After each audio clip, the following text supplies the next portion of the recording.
Bonjour, je peux vous embrasser? Bien sûr. الله يخليك لينا. الله يخلي لنا سيدنا والله يتعاونوا كاملين.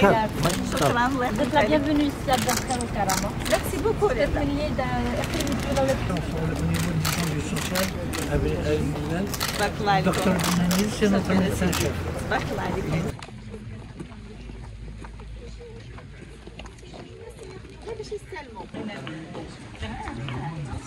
C'est ça quelques jours.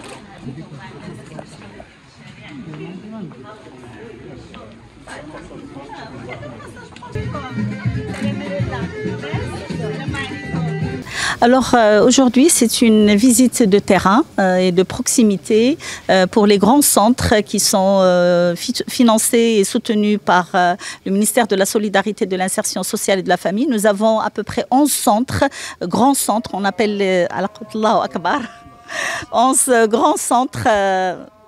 Le ministère réserve un budget d'à peu près 20 millions de dirhams pour financer 11 grands centres dans tout le Maroc.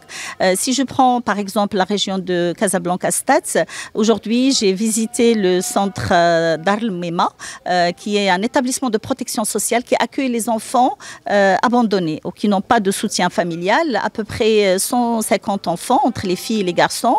Et c'est un centre modèle qui bien sûr, il y a le soutien du ministère, mais il ne faut pas oublier tout l'écosystème, notamment la wilaya, l'initiative nationale du développement humain, la région, la commune, les conseils élus, notamment de Mdiona, la préfecture de Mdiona.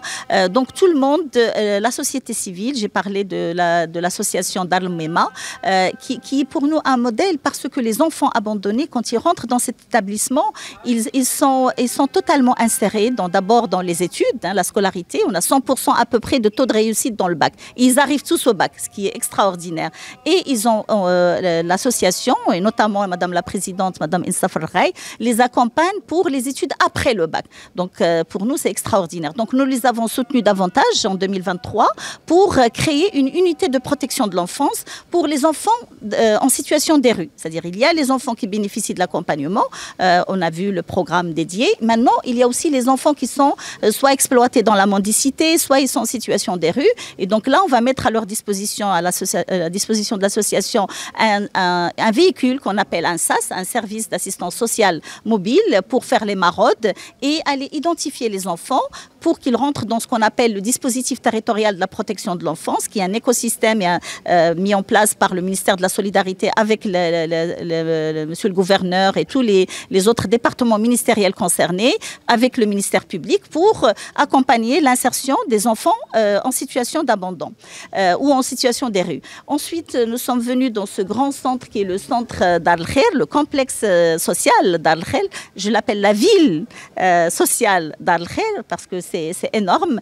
Et personnellement, j'ai suivi l'évolution de Dar el-Khair bien avant que je sois ministre. Déjà, donc en tant qu'actrice dans la société civile, on venait à Dar el-Khair, la situation était très difficile, mais grâce aux efforts d'abord de la wilaya de Casablanca-Stade, qui a fait un effort extraordinaire pour fédérer tous les acteurs, le conseil de la ville, le conseil de la région et le partenaire, la fondation SCRAT, qui a pris la gestion de ce complexe. Et on a vu l'évolution. Maintenant, c'est un bel espace dans lequel on voit les gens qui sont heureux, qui sont en bonne santé, qui sont... bon, il y a des personnes âgées, bien évidemment, il y a des personnes dépendantes, mais ils sont dans de bonnes conditions. Donc, le projet du ministère de la Solidarité, de l'Insertion sociale et de la Famille, dans le cadre du programme gouvernemental, qui selon les orientations de Sa Majesté le Roi, que Dieu l'assiste, parce qu'il ne faut pas oublier qu'on travaille dans le cadre d'une vision, qui est la vision de l'État social. Mais cet État social, il faut la décliner sur le terrain, y compris pour les plus démunis et les plus vulnérables.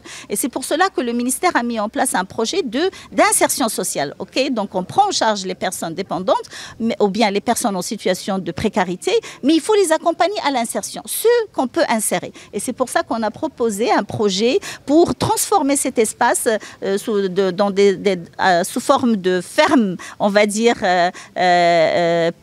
pédagogique un petit peu, mais qui produit avec des espaces maraîchers, qui produisent des fruits et légumes qu'on peut vendre à Casablanca dans le cadre d'un circuit solidaire.